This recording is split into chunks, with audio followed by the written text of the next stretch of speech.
సరే, ఇది మనకందరికీ తెలిసిన వాక్య భాగమే కదా. 41 చదువుతాను. అందుకు ప్రభు, మార్తా మార్తా, నీవు అనేకమైన పనులను గురించి విచారం కలిగి తొందరపడుచున్నావు, కానీ అవసరమైనది ఒక్కటే, మరి ఉత్తమమైన దాన్ని ఏర్పరచుకున్నావు. అది ఆమె యొద్ద నుండి బేతనీలో ప్రభువుకు ప్రథమ స్థానం ఇచ్చారు. ఆయన పాదముల దగ్గర కూర్చొని మరియ వింటా ఉంది. ఆయన నోటి నుండి ఏ మాట వస్తుందా, ఏ జీవం కలిగిన మాట అని వినటానికి ఇష్టపడి ప్రభు పాదముల దగ్గర కూర్చుంది. ప్రభువుకి అన్నీ వదిలేసింది. ఎన్నో పనులు ఉన్నాయి, ఆ పనులన్నీ ప్రక్కన పెట్టి నా ప్రభు వచ్చాడు ఆయన పాదముల దగ్గర కూర్చోవడం. అందుకే ప్రభు బేతనీకు వెళ్ళడానికి ఇష్టపడ్డాడు. ప్రియమైన సోదరి సోదరుడా, ఈరోజు మన జీవితంలో దేవునికి ప్రథమ స్థానం ఇస్తున్నామా? ప్రభు పాదముల దగ్గర కూర్చుంటున్నామా? ప్రభుతో సమయాన్ని గడుపుతున్నామా? రోజు ఉదయం సాయంత్రం మనం క్రమం తప్పకుండా మౌన ధ్యానం కలిగి ఉంటాం, ప్రార్థన చేస్తాం, బైబిల్ చదువుతాం. ఒక అధ్యాయం చేత అయిపోయింది, అమ్మయ్య ఈ రోజుకి అయిపోయింది, మొక్కుబడిలాగా చేస్తున్నాం. అలా కాదు, బేతనీలో అలా జరగలేదు. ప్రేమతో ఇష్టపూర్వకంగా నా ప్రభు మాట నేను వినాలి అని ఆయన పాదముల దగ్గర కూర్చుంది. ప్రియమైన సోదరి సోదరుడా, ఈరోజు మన వ్యక్తిగత జీవితాన్ని పరీక్షించుకుందాం. మన ప్రార్థనా జీవితం ఎలా ఉంది? మన వాక్య ధ్యానం ఎలా ఉంది? దేవునితో ప్రేమ పూరితమైన సంబంధం మనకుందా? ప్రభుతో గడిపే సమయం దానికోసం ఎదురు చూస్తూ ఇష్టపడుతున్నామా? దేవుడు మన నుండి కోరుతుంది ఏంటి? చూడండి, 2 కొరింథీ 4వ అధ్యాయం మొదటి వచనం త్వరగా చదవండి. 2 కొరింథీ 4వ అధ్యాయము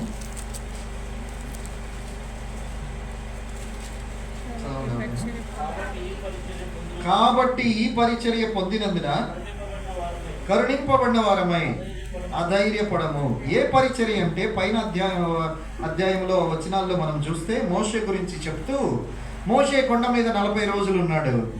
ఆ ప్రభు సన్నిధిలో 40 రోజులు గడిపేసరికి ఏమైపోయింది? మోషే ముఖము ప్రకాశిస్తూ ఉంది.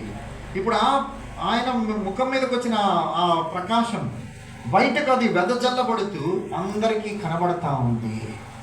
ఎలా వచ్చింది ఆ మోషే ముఖ ప్రకాశం? ప్రభు సన్నిధిలో సమయం గడపట వలన ప్రభువు నుండి దాన్ని పొందాడు. అది పరిచర్య. ఈ పరిచర్య పొందినందున అని 4వ అధ్యాయం మొదటి వచనంలో చూస్తే ఏంటి ఆ పరిచర్య? మనం అనుకుంటాం పరిచర్య అంటే ఏంది?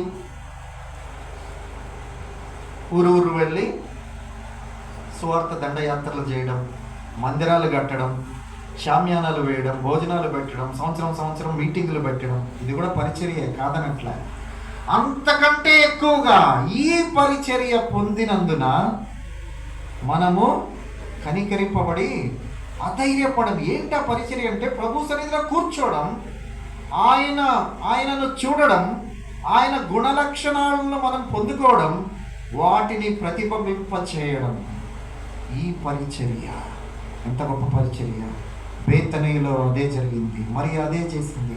ప్రియమైన సోదరి సహోదరుడా, ఈరోజు ప్రభువుతో నువ్వు గడుపుతున్న సమయం విలువైనదిగా, ఆయనకు అది ప్రధానమైన సమయంగా, నువ్వు ప్రేమిస్తున్న సమయముగా అది ఉందా? బైబిల్ ఎందుకు చదువుతున్నాం? ఎందుకు చదవాలి మనం బైబిల్లో ఏం చూడడానికి? బైబిల్ నాలెడ్జ్ కోసమా? జ్ఞానం కోసమా? బైబిల్ బోధించడానికా? వాటి కూడా చదవాలి. అయితే అంతకంటే ఎక్కువగా బైబిల్లో పాత నిబంధన అయినా క్రొత్త నిబంధన అయినా మనం చూడవలసింది యేసు ప్రభునే, ఆయన గుణలక్షణాలు. అలా చూస్తూ ఉండడం ద్వారా ఆయన పోలికలోనికి మనం మార్చబడతాం. ఈ పరిచర్య పొందినందున అధైర్యపడము. ఆ పరిచర్య దేవుడు మనకిచ్చాడు. కాబట్టి ప్రియమైన సోదరి సోదరుడు, బేతనీలో ప్రభువుకు మొదటి స్థానం ఇచ్చారు. అందుకే ప్రభు అక్కడికి వెళ్తూ వచ్చాడు. రండి ముందుకు వెళ్ళిపోదాం. యోహాను సువార్త 12వ అధ్యాయం 1 నుండి త్వరగా చదవండి. తాను మృతుల్లో నుండి లేపిన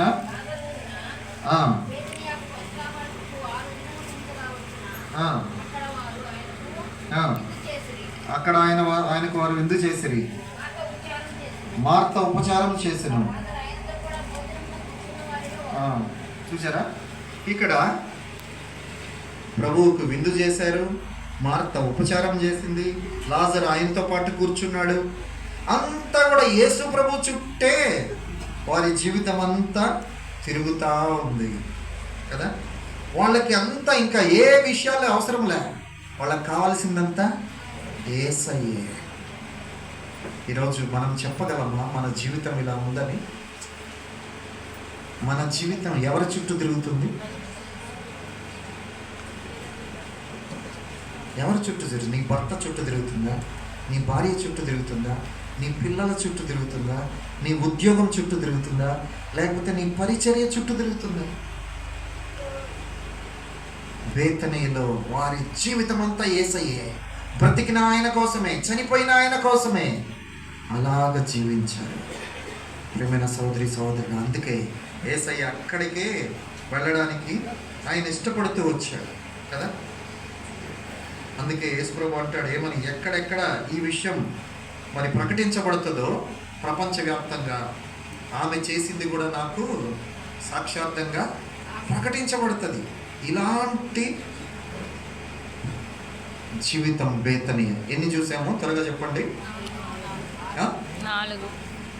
4 5. మొట్టమొదటిది దీనత్వం తగ్గింపు, రెండవది విశ్వాసం, మూడవది